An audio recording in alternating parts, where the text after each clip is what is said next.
Olá, mas em primeiro nós vamos fazer aqui um estudo de casos de contagem de ponto de função. Eu com um exemplo um pouquinho maior, a pedido de alguns alunos que têm me mandado e-mail.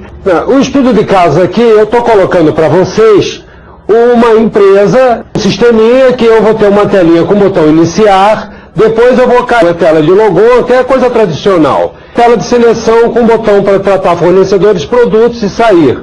O usuário aí, ele vai controlar os usuários, então vai ter que ter alguma função para criar um usuário, bloquear um usuário, retirar um usuário, etc. Essa definição não é uma definição super precisa, mas já dá para a gente fazer uma análise. E é assim que acontece na prática mesmo. Nós às vezes pegamos as especificações no início sem uma precisão total, e nós vamos ter que ir garimpando isso. Para a gente entender melhor, eu fiz aqui um desenho do que a gente quer. Uma coisa tradicional, né? Que vocês fazem uma tela inicial, que é para abrir o sistema, uma tela de logo. Essa tela de logo, uma vez aceito o logo, eu vou para uma tela de seleção. Essa tela de seleção pode me jogar numa tela de fornecedor ou numa tela de produto. Complementando, já que eu tenho o logo, obrigatoriamente eu tenho aqui uma tela de administração. Quando o cara é administrador, ele vai incluir o usuário, tirar o usuário. Esse é o nosso modelinho, é um sistema relativamente simples e que a gente vai usar para fazer o nosso estudo, né? Então está aqui, a primeira coisa, qual é o meu tipo de contagem? Tipo de contagem de desenvolvimento. Qual é o escopo da contagem? Olha, quando a gente fala em escopo, tenho várias ferramentas para definir o escopo. O importante no escopo é eu definir as fronteiras da minha aplicação. Eu posso fazer isso com um desenho, pontilhando, com um conjunto de casos e usos, né? Eu digo, esse caso e uso tá, esse caso e uso tá, esse outro tá, este aqui não tá. Então, a fronteira não é uma ferramenta formalizada, mas o importante é que você define o que está dentro e o que está fora da aplicação. Então, aqui no caso, eu fiz com esse desenho que está aqui. Essa bolinha que poderia ser um DFD, né? Isso aqui poderia ser um DFD, não é? Porque eu não estou com a formalidade do DFD. E coloquei aqui, ó, o usuário entra com dados, os fornecedores, eu entro com dados de fornecedores, leio o CEP, tiro relatórios. Então tá aqui, a minha fronteira é essa aqui. Eu não quero, tudo que tiver fora disso daqui não faz parte da fronteira. Então está definida a fronteira. Entrou para a fronteira é entrada, saiu é saída. Então vamos ver isso aqui, ó. Isso aqui é uma entrada, porque está indo na direção de fora para dentro. Isso aqui é uma entrada, né? Que a gente está indo de fora para dentro. Poderia ser uma entrada, mas aqui eu estou lendo um arquivo externo. Ou seja, alguma coisa que está fora da minha fronteira, portanto, é um arquivo externo, como nós vamos ver e vocês já aprenderam.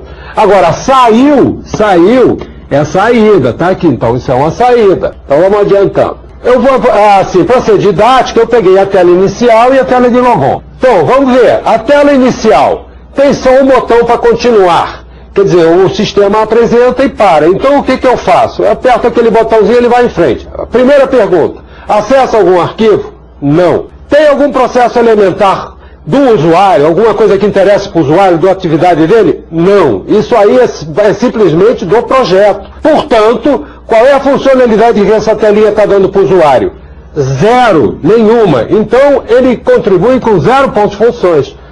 Vamos ver a tela de logon. A tela de logon, para fazer o logon, eu tenho que ter um arquivo de usuário. Então, na minha visão lógica, eu tenho um arquivo de usuários que diz o nome, a senha e o tipo de usuário que vai acessar. Então, eu tenho um ali. Tem algum arquivo externo?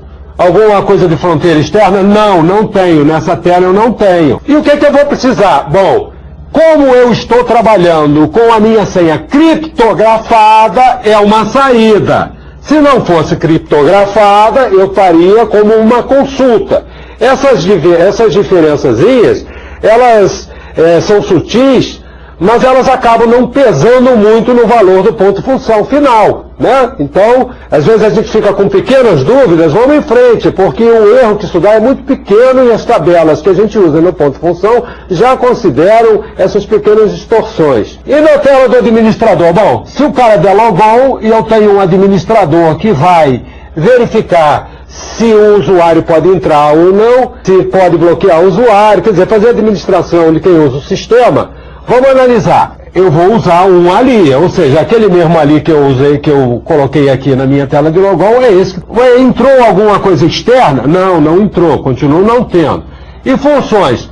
Agora eu tenho uma consulta, porque eu estou definindo com vocês que eu posso ter uma consulta para ver se o usuário existe, etc. Entradas. Eu tenho incluir, alterar, deletar e bloquear. Isso são coisas que vão de fora para dentro, portanto são entradas. E saída, como eu tenho aqui dois relatórios que eu não coloquei na especificação, mas eu estou falando agora para vocês, eu tenho duas saídas. Um relatório me diz os usuários que eu bloqueei, outro relatório me diz os usuários totais. Portanto, nessa minha brincadeira aqui, eu tenho duas saídas. Tá? E na tela de seleção? A tela de seleção é aquela telinha que normalmente vocês colocariam, botaria cliente, fornecedor, sair, aí o cara clica aqui, vai para um lugar, vai para aqui, vai para outro lugar. Então, vamos ver. Ela usa algum arquivo? Não, zero. Tem algum arquivo externo? Não, zero. Ela é uma entrada? Não, não é. É uma saída? Também não é. É uma consulta? Também não é. Então isso aqui contribui com zero. É uma coisa que a gente implementou que não dá funcionalidade para o usuário, simplesmente permite que a gente faça o sistema.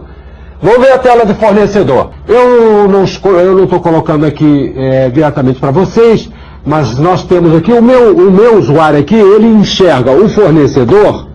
Quando ele bota um fornecedor, ele coloca aqui os dados do fornecedor e os produtos que o fornecedor faz. Não há outra transparência, nós temos isso, mas qual é a visão lógica do meu usuário? Um arquivo. Agora, quantos registros lógicos tem? Tem o registro lógico referente aos dados do fornecedor e o registro lógico referente aos produtos que ele fornece.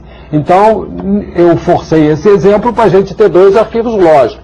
Arquivo externo, como eu estou buscando o CEP lá fora, eu tenho um arquivo externo. E entradas? Eu tenho incluir, alterar e deletar, portanto tenho 3 entradas.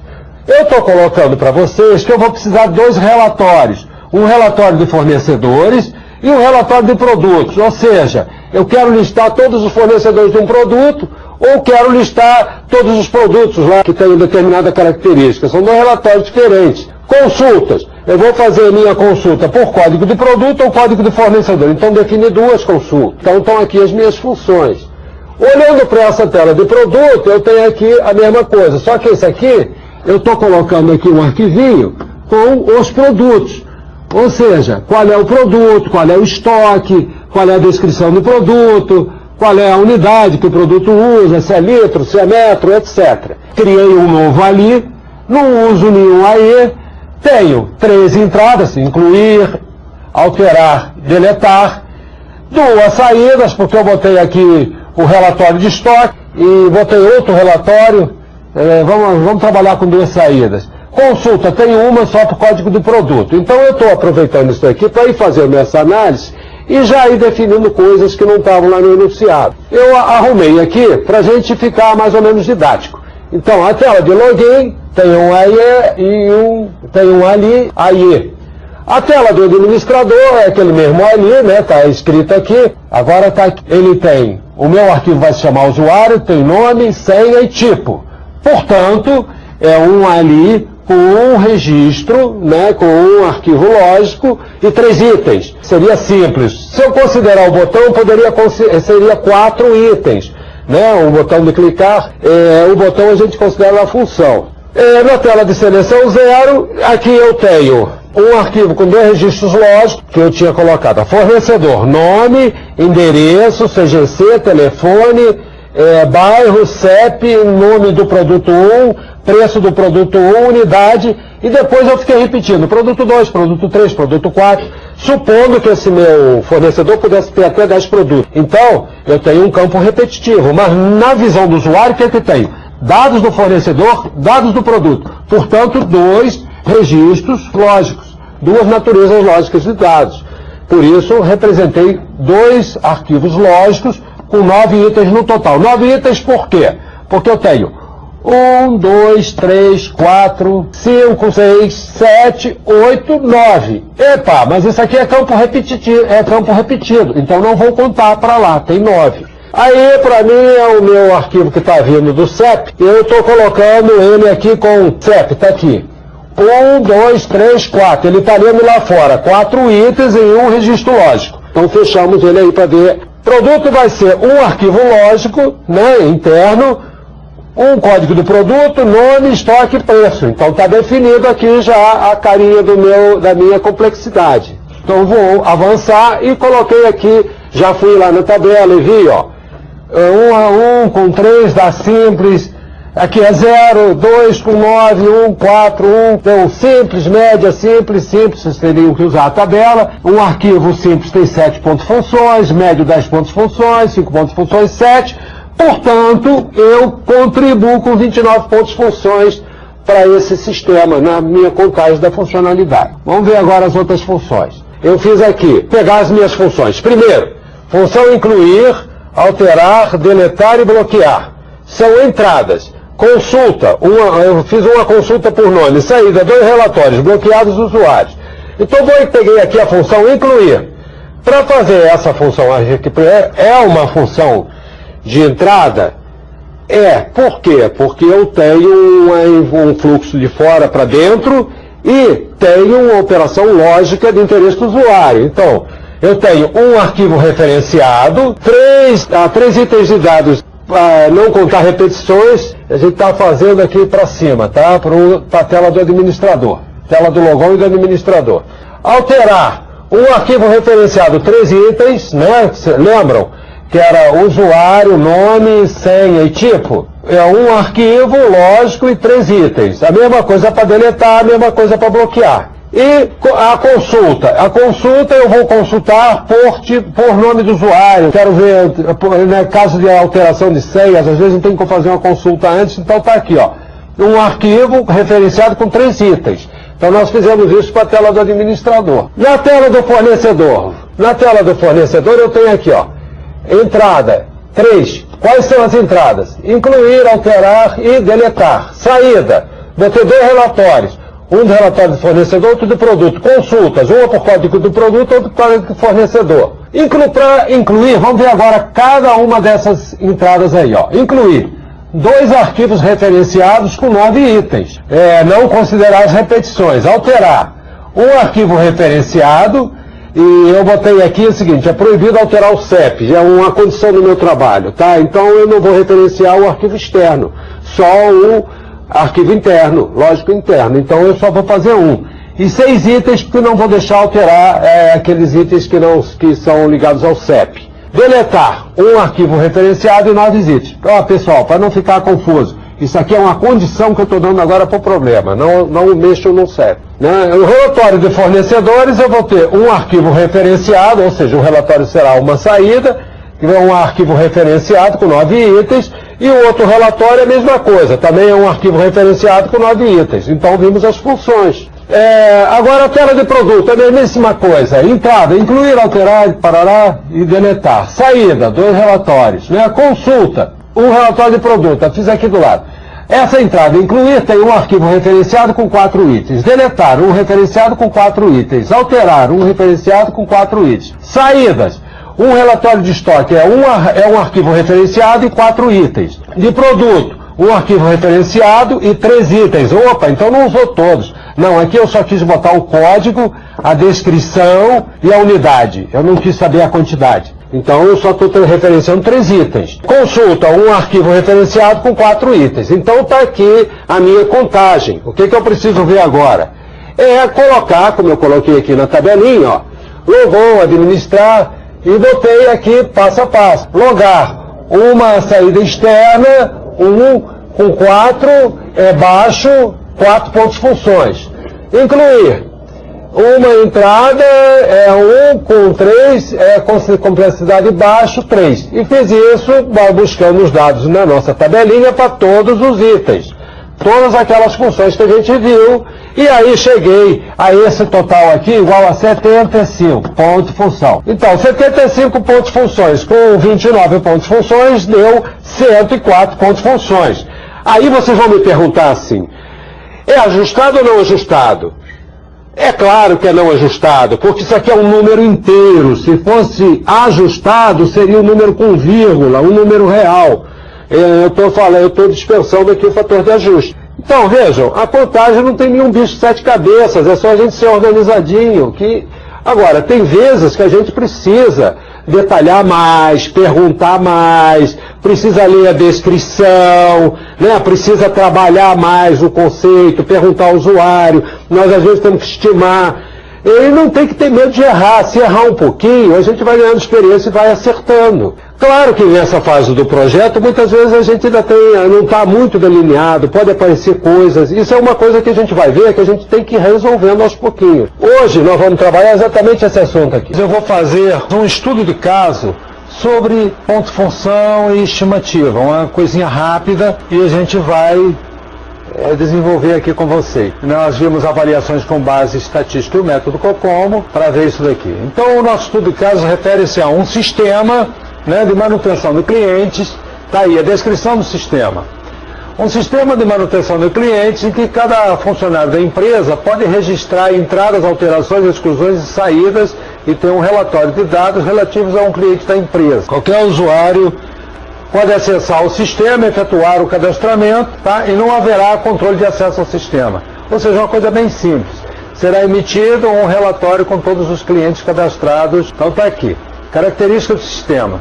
O sistema irá permitir o acesso sem restrições para qualquer usuário. Não existe qualquer interface com outros sistemas.